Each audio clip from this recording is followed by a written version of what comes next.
Postcards from Beyond, written and narrated by Paul Harris. A glimpse of the beyond. One of the truly astonishing things to happen in the course of following the spiritual way is what in Buddhism we call stream winning. This is the moment when somebody enjoys a first glimpse of Nibbana, the beyond. The Buddha coined the term stream winning to indicate that people experiencing it are, as a result of this glimpse, assured of realizing full enlightenment. They have entered the stream of conscious experience that leads inexorably to the complete cessation of suffering. The glimpse itself is extremely short-lived. It lasts no more than a finger snap, and yet it exerts the greatest possible influence on an individual's life. In that briefest of moments, the mind undergoes an extraordinary shift in understanding. Abandoning its normal preoccupation with the occurrence of things, consciousness has momentarily alighted upon that which neither arises nor passes away. In that moment, the mind is no longer perceptually dividing up life between me and not me, or self and other.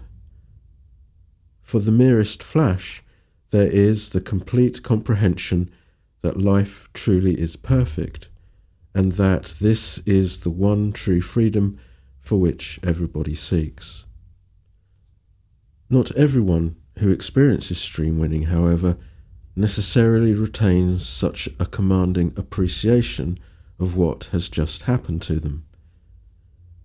For the vast majority of those who obtain this vital glimpse, they do so as part of a formal spiritual training. Insight meditation, vipassana, is one such training. In my experience as a vipassana teacher, of those who do realize stream winning, a few might be clearly conscious of what has just happened. Many will be aware that something just happened, but might not be able to put their finger on quite what. And there are a few who genuinely do not seem to have noticed at all. The difference seems to be in how much concentration the individual has been able to muster.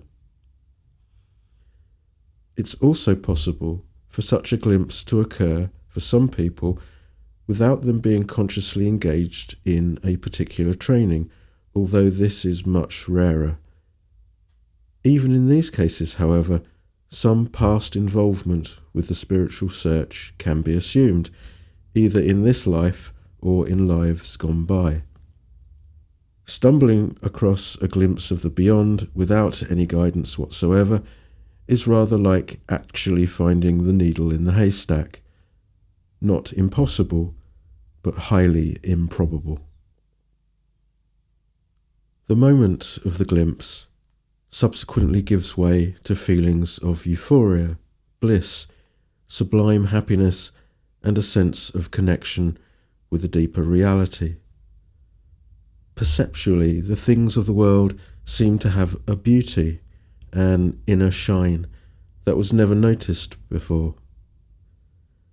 This relates not just to objects generally regarded as being beautiful, but even to objects usually dismissed as ugly or uninteresting. All objects become fascinating and unfamiliar, as if being seen for the very first time. There is a sense that everything is unified, that there is a nameless quality inherent in and common to all objects, irrespective of whether those objects are animate or inanimate. It's there in a stone, in the eyes of your loved ones, in the touch of the wind against your face, and in the flow of the people milling in the town centre. Again, the intensity and duration of such perceptual shifts depends upon how much concentration the individual can muster. Indeed, similar states of mind also arise naturally as a consequence of practicing concentration meditation. From this, it can be deduced that these various psychological states are not the essential factors in stream winning, but may be considered to be the graceful adornments that come with it. The intensity of such thoughts and feelings gently recedes over the next few minutes and hours. What is critical is the glimpse of the beyond itself, and that is not so much an experience as a realization. Whilst the fleeting experiences connected with this first glimpse of Nibbana may vary from person to person, the realization itself is the same for all, and leaves certain indelible traits in the mind stream. For instance, someone won to the stream will have perfect confidence in the Buddha, the Dhamma, and the Sangha. Now, this point needs some clarification.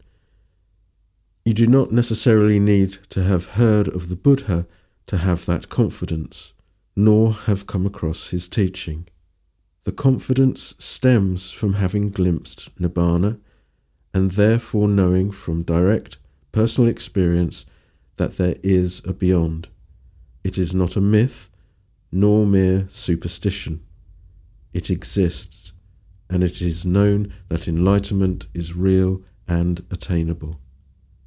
The penny drops that throughout history there have been various great individuals who have not just fully awoken to the truth, but who have also been able to devise genuine ways to show others how to wake up.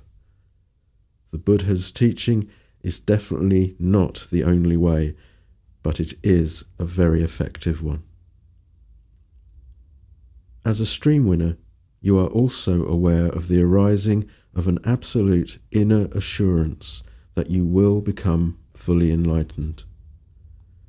This will be the case even if you are one of those who cannot recall having had the glimpse. This then is not about coming to a conscious decision to have faith or drawing that conclusion based upon reflecting on events. The sense of certainty in your eventual success is entirely spontaneous. Your faith is unshakable and cannot now be overcome by its opposite, that of doubt. There is no trying to have faith or deciding to have confidence. It isn't even a conviction. Such assurance radiates from you as naturally as the sun shines. It goes without saying that all this has a tremendous impact on a person's life and his or her priorities. Quite how profound a change takes place will depend on the individual's personal circumstances at that time. If the person is already firmly established in the teaching, as most are who reach this point, externally life will, likely as not, continue much as before. Where, more rarely, the individual has come upon it without guidance and support, the impact on the person's life may well be greater. Inwardly, however, a stream winner is a changed individual. In traditional Buddhism, he or she is said to have changed lineage from a worldly person endlessly caught in samsara to that of a noble one destined for Nibbana. Although most definitely not yet fully enlightened, there are certain negative dispositions which have been eradicated for good, and others that have been severely curtailed. Critically, 3 psychological fetters, so called because they lash beings tightly to samsaric existence and perpetuate ignorance and craving, are eradicated forever. These are: 1. The fetter of personality belief. This is the speculative view or assumption that there resides within the processes of the mind-body complex a permanent, unchanging entity or self. The insight into the egoless nature of reality at stream winning, however, is not the complete eradication of self-view per se. The conceit of selfhood being within the five aggregates does still persist, and is only finally overcome through continued insight practice. The assumption, however, of selfhood has been dealt a mortal blow. The first glimpse of Nibbana establishes clearly that the physical body is definitely not the self. 2. The fetter of skeptical doubt. As has already been discussed, personal insight into the true nature of reality at stream winning makes doubting the Buddha or the efficacy of his teaching impossible. Doubt is the most insidious of all the defilements, as it is the one that can prevent all spiritual practice. Upon stream winning, faith becomes a power because it can no longer be conquered by doubt. 3. The fetter of attachment to rites and rituals. You can no longer maintain the belief that freedom from suffering can be gained simply through the performance of certain rituals and ceremonies. This occurs when you see for yourself, even for a split second, what Nibbana is, where it is, and what it was you did or did not do to glimpse it. Deliverance is a matter of understanding. In addition to the eradication of the fetters, knowledge of the reality of Nibbana naturally conditions a virtuous outlook on life. There will be no major transgressions in conduct due to defilements such as envy, hypocrisy, fraud, or the denigration of others. The roots of lust, hatred, and delusion, in addition, will have been attenuated enough to prevent heinous crimes such as murder or rape. The Buddha said that anyone could determine for themselves whether they were a stream winner by reflecting upon whether they had perfect confidence in the Buddha, Dhamma, and Sangha, and, moreover, whether they shared in the virtues beloved of the noble ones. Stream winners will naturally live more moderately, and will be much more aware that actions have results. They will tend towards association with others who share these same values, and will shy away from those who live entirely without regard for the spiritual life. The orientation of a person's life changes, and the discovery of the permanent cessation from suffering becomes their priority. There is definitely more awareness of the difference between wholesome and unwholesome behaviour after stream winning, but this, in turn, creates its own problems. In the immediate afterglow of stream winning, there is a palpable sense of purity due to the complete absence of defiling states of mind. For a while, there is no ignoring and no passionate resistance. Occasionally, someone who reaches this point may fall into the trap of believing that this must be full enlightenment. This is understandable given how serene, blissful, and simple life feels, but it's a mistaken conclusion. As time passes, these beautiful states of mind begin to recede.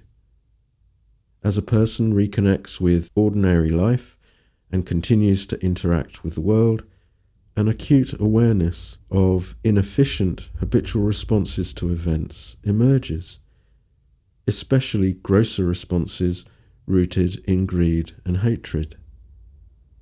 It's as if a surface level of ignorance has been swept aside, but that this now lays bare the reality of what has always been going on underneath our conscious awareness.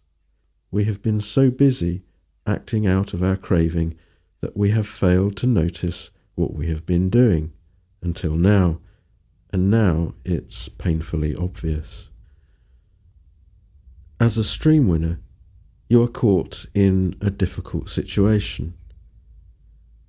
On the one hand, you have discovered what the Buddha referred to as the eye of Dhamma, the vision of life as it really is, that can and does subsequently arise from time to time.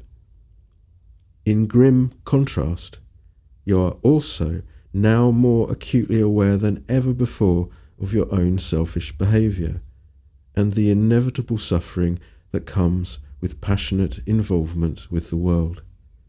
So you flip from one extreme to the other. Sometimes you experience intense longing for sensory stimulation, or extreme aversion and ill will. At other times, you experience beautiful states of mind, when you are aware of the perfect simplicity and purity of life, and see magic and mystery all around you. You are able to distinguish other people's unwholesome behaviour too, and find it unpalatable, directly experiencing the suffering that they cause themselves and those around them. This perception is, of course, correct. It's also a reflection of the inner turmoil that's unfolding within you.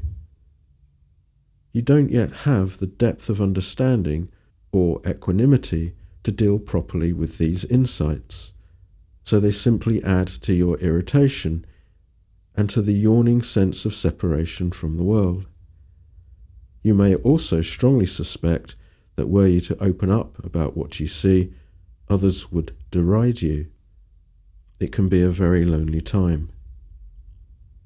So the stream winner fluctuates between feeling deeply connected with all of life to feeling utterly alienated and then back again.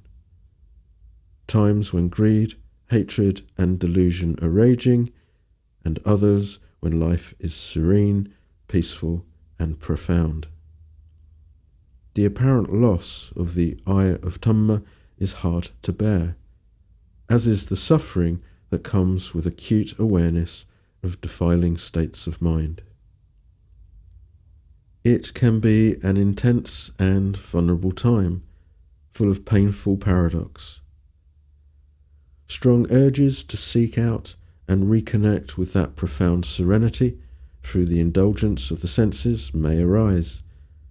The cessation, however, of pain and restlessness, fleetingly brought about through continual exploitation of such things as alcohol, drugs, sex, or shopping centres, will never be enough. Excess in such behaviour merely provokes intense self-disgust and reinforces a growing dissatisfaction with the world. Occasionally, a stream winner might fall into the trap of thinking that he or she is bipolar or even schizophrenic. It has been known for someone in this predicament, without the advantage of the counsel of an understanding teacher, to seek out medical advice or psychoanalysis. This is not necessary, however, and any such advice will be of only limited value. In point of fact, far from being all wrong, life for the stream winner is actually going very well, and a competent teacher will be able to reassure him or her of that. Everything is most definitely as it should be. Stream winning is transitional, as is every other part of the path. Any spiritual training is an in-between phase of life, where we learn to relinquish old habits and assumptions so that we can embrace a radically different way of seeing life.